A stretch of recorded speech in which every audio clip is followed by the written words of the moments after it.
बिस्मिल्लाह करो, ए दिल रखने वाले, और कान लगाओ, क्योंकि ये किस्सा ना सिर्फ लोहे का है, ना सिर्फ शहज़ादी का।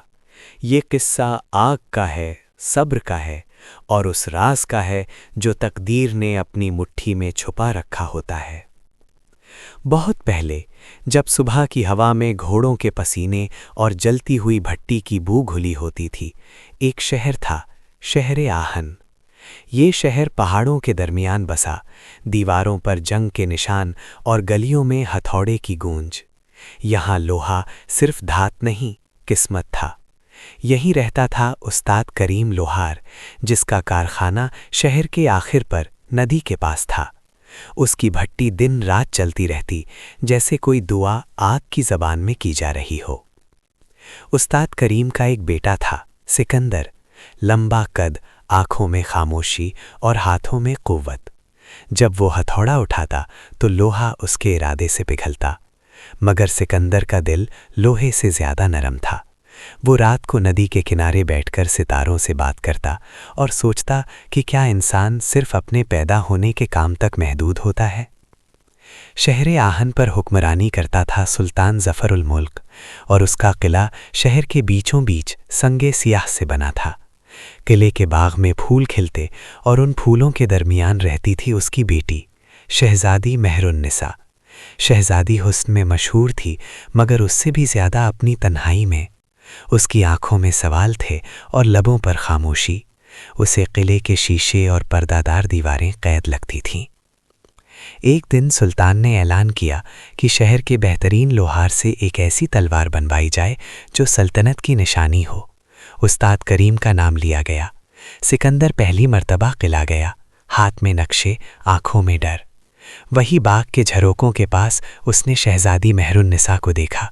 नजर मिली और वक्त जैसे थम गया। ना बात हुई ना इशारा, मगर दोनों के दिलों में कोई पुरानी पहचान जाग उठी। तलवार बनने लगी, आग तेज, हथौड़े का वार गहरा। सिकंदर हर चोट के साथ अपनी सांस भी लोहे में डाल देता। वो तलवार सिर्फ जंग के लिए नहीं, इंसाफ के लिए थी, ऐसा सिकंदर का यकीन था। रात को किला के बाग में शहजादी खिड़की से भट्टी की रोशनी देखती और महसूस करती कि कोई उसे पुकार रहा है। शहजादी की खिदमत में एक बुजुर्ग दाई थी, दाई ज़ैनब, जो हर राज को आंखों में छुपा लेती। शहजादी ने एक रात उससे कहा, दाई, क्या हर इंसान अपनी कैद में पैदा होता है? दाई ने जवाब दिया, कैद दीवारों से नहीं होती बेटी, कैद खौफ से होती है। इसी दौरान किला के अंदर साजिश भी पल रही थी। सुल्तान का वजीर मीर साद, तेज जबान, ठंडा दिल, चाहता था कि शहजादी की शादी दूर के बादशाह से हो ताकि ताकत बढ़े। उसने शहजादी की हर मुस्कुराहट पर पहरा बिठाया। तलवार मुकम्मल हुई। जब सिकंदर ने तलवार सुल्तान के सामने पेश की तो किला की दीवारों ने भी सांस ली। सुल्तान ने कहा, इस तलवार का नाम होगा अमानत-ए आहन। उस लम्हे शहजादी और सिकंदर की नज़र फिर मिली, मगर इस दफ़ा उसमें दर्द भी था। एक रात किला के ज़ख़ीरा खाना से वो तलवार गायब हो गई। शहर में हलचल मच गई। मिर साद ने इल्ज़ाम सिकंदर पर डाल दिया कि लोहार का बेटा अपनी हद भूल गया। उस्ताद करीम को कैद कर लिया गया। सिकंदर भाग निकला, मगर भागना बुज़दिली नहीं थी, जिम्मेदारी थी। शहजादी ने दाई ज़ैनब की मदद से सिकंदर को पैगाम भेजा, सच लोहे से सख्त होता है, लौट आना। सिकंदर ने कसम खाई कि सच के बगैर किला की दीवार दोबारा नहीं देखेगा। सफ़र शुरू हुआ। रेगिस्तान, बर्फीली दर्रें, राहजन और भूख, हर इम्तिहान आया। सिकंदर ने राहजन के सरदार को जख्मी हालत में बचाया। उसने बताया कि तलवार मीर साद ने छुपवाई है और उसे दूर के बादशाह को बेचना चाहता है। इसी सफ़र में सिकंदर को अपनी असल पहचान का इशारा मिला। उसके वालिद ने मरते वक्त बताया था कि सिकंदर का नस्ल सिर्फ लोहार का नहीं, उसकी माँ किला के पुराने सिलसिले से थी, जो जुल्म के खिलाफ खड़े हुए और मिटा दिए गए। ये राज सिकंदर के लिए बोझ भी था और कुव्वत भी। सिकंदर शहर लौटा, जख्मों के साथ, मगर सबूत के साथ।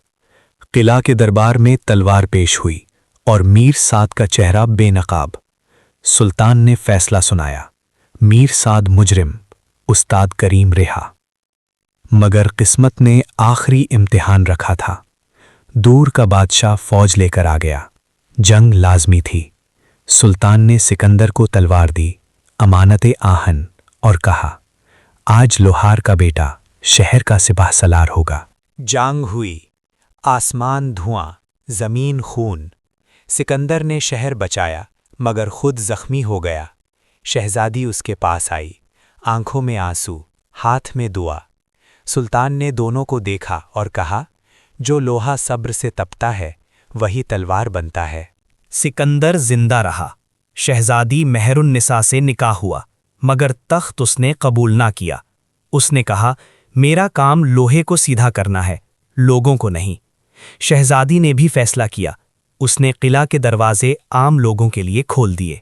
शहर आहान ने सीखा कि नस्ब से ज्यादा नीयत अहम होती है। और मैं ऐ सुनने वाले ये किस्सा इसलिए सुनाता हूँ कि याद रहे, जो आग से भागता है वो कच्चा रहता है, और जो आग से गुजरता है वही अपनी असल शक्ल पाता है।